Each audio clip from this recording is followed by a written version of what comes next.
بسم اللہ الرحمن الرحیم۔ السلام علیکم ناظرین، آپ یوٹیوب چینل دیکھ رہے ہیں حقیقت کی آواز۔ طالبان نے جمعے کو دعویٰ کیا تھا کہ انہوں نے افغانستان کے 85% حصے پر قبضہ کر لیا ہے۔ طالبان کا کہنا ہے کہ افغانستان کی ایران اور ترکمانستان کے ساتھ سرحد اب اس کے کنٹرول میں ہے۔ 20 سالہ جنگ کے بعد امریکہ اب اپنے فوجی جہاز سے نکال رہا ہے اور اگست تک فوجیوں کا انخلا مکمل ہو جائے گا۔ امریکہ نے اس کی حتمی تاریخ 11 ستمبر رکھی ہے۔ طالبان ترجمان ذبیح اللہ مجاہد نے خبر رساں ادارے AFP کو بتایا کہ ان کے جنگجوؤں نے ایران کے ساتھ موجود سرحدی قصبے اسلام قلعہ کا کنٹرول سنبھال لیا ہے، مگر افغانستان کی حکومت اس پورے معاملے پر وضاحت سے کچھ نہیں کہہ رہی۔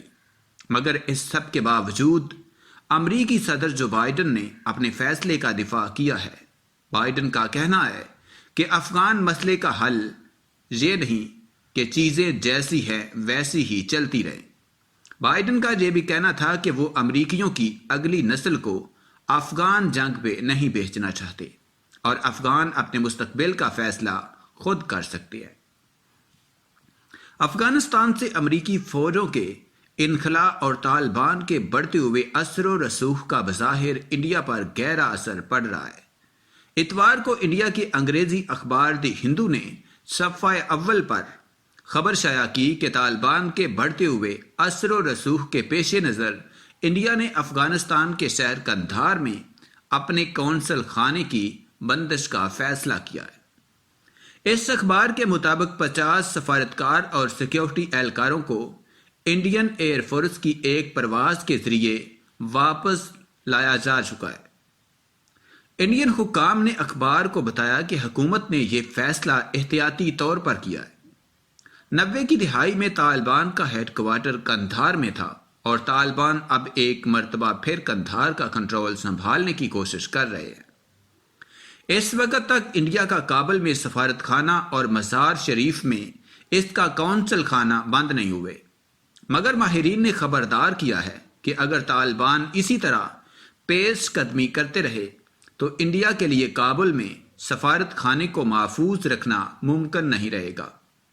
حال ہی میں پاکستان کے وزیر خارجہ شاہ محمود قریشی نے افغان ٹی وی چینل طلوع نیوز کو انٹرویو میں کہا کہ انڈیا اور افغانستان کی ایک دوسرے کے ساتھ سرحدیں نہیں ہیں، پھر بھی انڈیا نے یہاں 4 قونصل خانے کھول رکھے ہیں۔ اس سے قبل اپریل 2020 میں انڈین حکومت نے جلال آباد اور برات میں اپنے قونصل خانوں پر کام ملتوی کرتے ہوئے اپنا عملہ واپس بلوا لیا تھا۔ اتوار کو انڈیا کی وزارت خارجہ نے بھی اس معاملے پر اپنا رد عمل دیا ہے۔ انڈین وزارت خارجہ کے ترجمان اریندر باگیچی نے کہا کہ انڈیا افغانستان میں بڑھتے ہوئے سیکیورٹی خدشات کو قریب سے دیکھ رہا ہے۔ ہمارے لوگوں کا تحفظ ہمارے لیے نہایت اہم ہے۔ قندھار میں انڈین قونصل خانہ بند نہیں ہوا ہے، تاہم انڈین عملے کو قندھار شہر کے پاس تشدد بڑھنے کی وجہ سے واپس بلوایا گیا ہے۔ یہ ایک عارضی اقدام ہے۔ انہوں نے مزید کہا کہ قونصل خانہ مقامی عملے کے ذریعے اپنا کام جاری رکھے گا۔ افغانستان ہمارا قابل قدر پارٹنر ہے اور انڈیا اس کی خود مختاری، امن اور جمہوریت کے لیے پرعزم ہے۔ اس پورے معاملے پر افغانستان کے انڈیا میں سفیر فرید نے انڈین میڈیا سے بات چیت کرتے ہوئے کہا کہ وہ انڈیا کی تشویش سمجھتے ہیں۔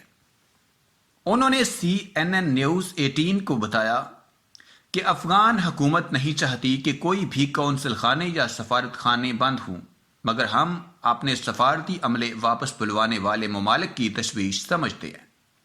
اس کے علاوہ قندھار سے انڈین عملے کی واپسی پر پاکستان میں بھی کافی رد عمل دیکھنے میں آ رہا ہے۔ شیخ رشید نے اتوار کو کہا کہ انڈیا کو افغانستان میں شرمندگی کا سامنا کرنا پڑا ہے۔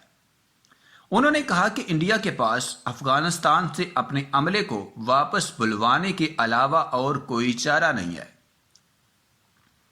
انہوں نے یہ بھی کہا کہ جب تک افغانستان میں استحکام نہیں آتا تب تک وہاں چینی سرمایہ کاری کا کوئی فائدہ نہیں ہوگا۔ شیو سینا کی راجیہ سبھا رکن پریانکا چترویدی کی ٹویٹ کو ری ٹویٹ کرتے ہوئے پاکستان کے انڈیا میں سابق ہائی کمشنر عبد الباسط نے لکھا، کاش انڈیا سمجھداری کا مظاہرہ کرتے ہوئے افغانستان کو پاکستان کے خلاف دہشت گردانہ حملوں کے لیے استعمال نہ کرتا، اسے تنازع کشمیر کے حل کے لیے بھی بلوغت کا مظاہرہ کرنا چاہیے تھا۔ انڈین خود سری خطے میں عدم استحکام کی باعث بن رہی ہے، کوارڈ اس کی مثال ہے۔ پریانکا چترویدی نے اپنے ٹویٹ میں افغانستان میں طالبان کے بڑھتے ہوئے اثر و رسوخ کے بارے میں کہا تھا، افغانستان میں طالبان کے جمتے ہوئے قدم، ان کا پاکستان کے ساتھ دوستانہ تعلقات اور چین کے ساتھ بڑھتی ہوئی گرم جوشی صرف انڈیا کے لیے بلکہ تمام ممالک کے لیے باعث تشویش ہونی چاہیے۔ دوسری جانب پاکستانی فوج کے ترجمان میجر جنرل بابر افتخار نے Pakistani T V channel ARY کے ساتھ گفتگو کرتے ہوئے انڈیا کو تنقید کا نشانہ بنایا۔ انہوں نے کہا کہ انڈیا نے پاکستان کو نشانہ بنانے کے لیے افغانستان میں بھاری سرمایہ کاری کی ہے۔ فی الحال افغانستان میں صورتحال بدل رہی ہے اور انڈیا کی مشکلات سب کے سامنے ہیں۔ اب انڈیا پاکستان پر الزامات عائد کرے گا مگر اس کا پروپیگنڈا کسی کام نہیں آئے گا۔ قندھار میں انڈین قونصل خانے سے عملہ واپس بلانے کی خبر کو پاکستانی میڈیا میں بھی نمایاں جگہ ملی۔ ڈان اور دی ایکسپریس ٹریبیون نے اس خبر کو نمایاں انداز میں پیش کیا۔ افغانستان کے طلوع نیوز نے لکھا کہ طالبان نے جمعے کو قندھار پر حملہ کیا اور کم از کم 2 سیکیورٹی چیک پوسٹوں کا کنٹرول سنبھال لیا۔ طلوع نیوز کے مطابق طالبان اب تک قندھار کے 7 ضلعوں کا کنٹرول سنبھال چکے ہیں۔ میڈیا اطلاعات کے مطابق افغانستان میں انڈیا کے سفیر ٹنڈن نے افغان وزیر دفاع بسم اللہ خان سے رواں ہفتے سیکیورٹی صورتحال پر بات کی۔ بظاہر حکومت ہند افغانستان میں بدلتی صورتحال پر تشویش کا شکار ہے، مگر افغانستان میں سیکیورٹی صورتحال پر صرف انڈیا کو ہی تشویش نہیں بلکہ گزشتہ ہفتے روس نے بھی شمالی افغانستان کے ضلع مزار شریف میں اپنا قونصل خانہ بند کرنے کا اعلان کیا ہے۔